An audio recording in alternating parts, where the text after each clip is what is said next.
Human Technologies is a program that we've been running at ICHK for around 8 years now. It has a curriculum dimension so that it's actually timetabled as a class that students study from year 7 to year 10. But more importantly for us, really, it has the function of acting as a lens for all teaching and learning. The details of Human Technologies are all on our website, and we're very keen that people should take a look at them. There's a Human Technologies primer which gives a pretty good overview of the sort of the background theory. But what I can do is just quickly sketch out one or two dimensions of human tech. So the first thing to say about Human Technologies is that it requires reimagining what a technology is. And in fact what it requires is going back to the original etymology of the word and thinking of technology as the art and craft of whatever domain it is that you're working in. The Greek techne meant art and craft, and ology means knowledge of. So a technology is knowledge of the ways in which you do something. For us, Human Technologies is the art and craft of being a good human being. And that itself is predicated on a certain understanding of how it is that humans develop. So without getting too technical in what will be quite a short video, what I would say is that we perceive all young people as being on a developmental journey. They don't arrive in the world as tabula rasa, they're not completely blank slates.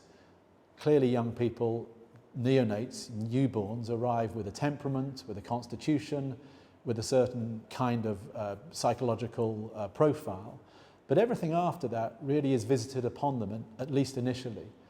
So through the primary years, children have very little agency, very little autonomy in terms of the kind of person they might want to become. When they get to the secondary school phase, however, we feel that it's the time to begin to encourage young people to think of who they want to be, how they want to be, the ways in which they want to relate to others, the kind of things that they want to pay attention to or not pay attention to.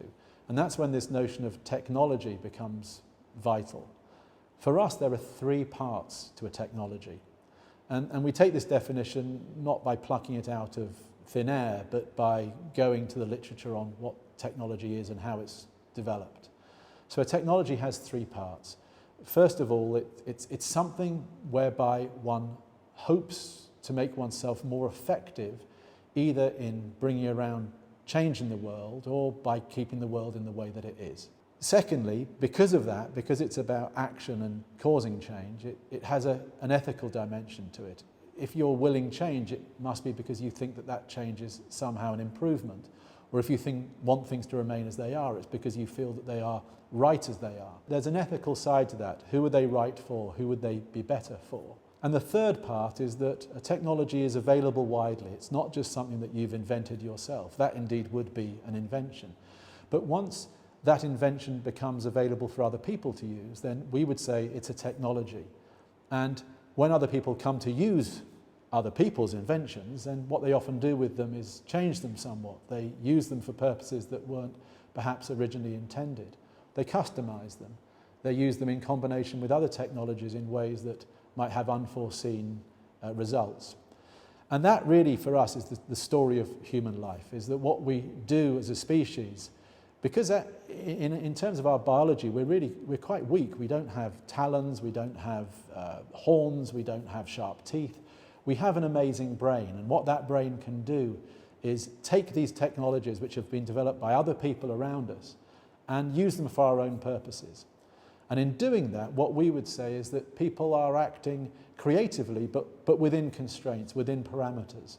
And the best thing you can do in order to appreciate the art and craft of being human is come to terms with what parameters you're working within, what technologies are available to you, and how it is that you can operate in a world of other people who are also technologized in order to make things as beneficial for as a wider constituency as possible. So when you begin to conceive of the way in which we lead our lives as being essentially technologized, what you also come to recognize is that what we might think of as the traditional subjects in school can be reconfigured. Just to give one example, if you were to think of English as a subject at school, Well, we would certainly agree with that and think that English is very important, or more widely that language is very important. But we would think of it as a series of technologies. For example, students tend to get taught metaphor and simile, and these are things which English teachers traditionally focus on.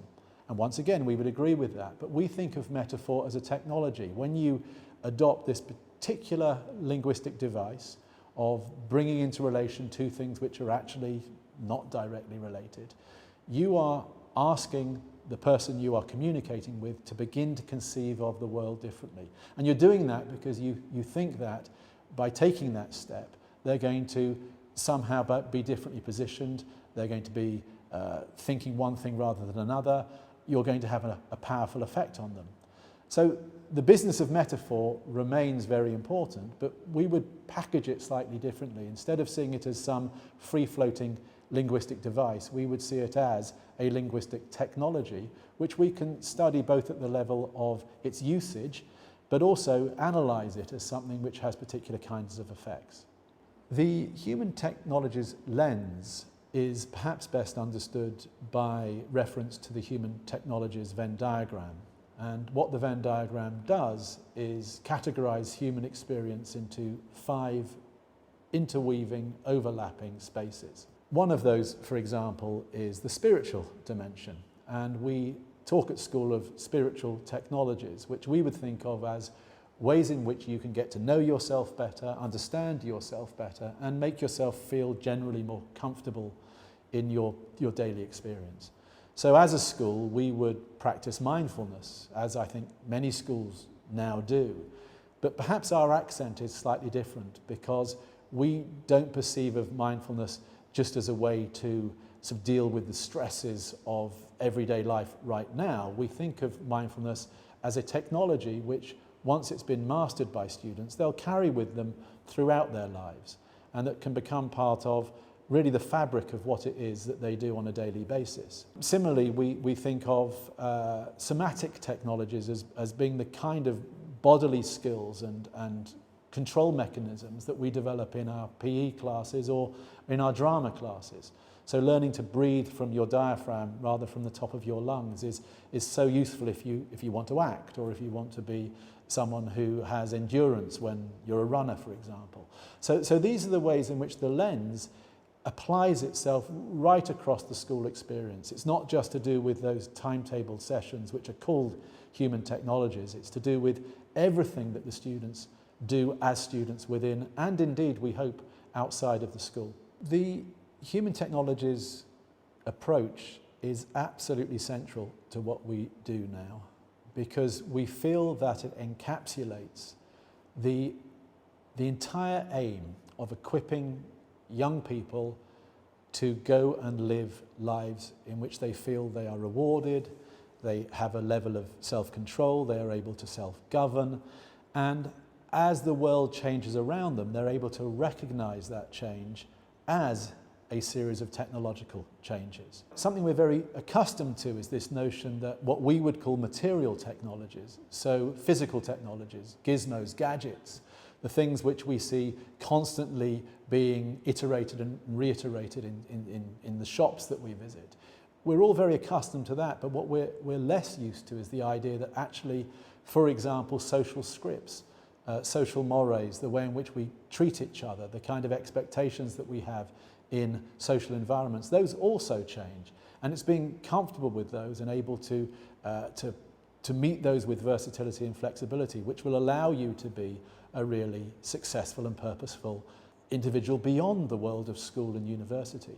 So what we believe we're doing at ICHK by introducing students to this lens, this way of understanding their lives, is actually giving them a tool which they can take well beyond their time with us as students into their lives beyond, and that will help them order and, as I say, sort of govern themselves in a world which we can only perceive as becoming more and more accelerating in its terms of change. We would love to imagine that human technologies has a life outside of ICHK, and that's why we've made resources available on the website, and that's why part of our middle term planning is to try to continue to grow that aspect of our website. And in the end, what we would really like to do is have an entire sort of program of study available for other schools just to delve into as they like. We have one other school already in Australia which has picked up on human technologies and is running the program. And right now there's some academic work going on at the school. There's a researcher who's doing her PhD on human technologies and the way in which it impacts on the school more widely and on the epistemic apprenticeship that we offer our students. Really what human technologies does is it reframes school in a way that offers a genuine solution to some of the long-term issues that people who have worked in secondary education have long been frustrated by.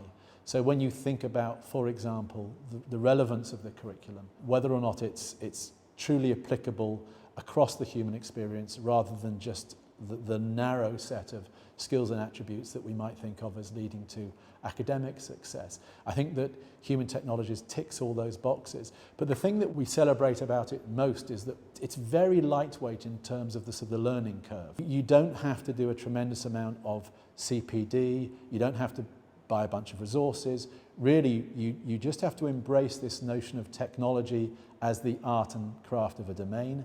And then you just familiarise yourself with the Venn diagram. And what those two things do is they lead you into a space where everything around you becomes valid and relevant as curriculum. So not a day goes by that we don't see a news story that we think, well, that would be great for human technologies. And it allows us to be very, very responsive to events in the world. And it allows the students to think about those events in more revealing and more interesting ways.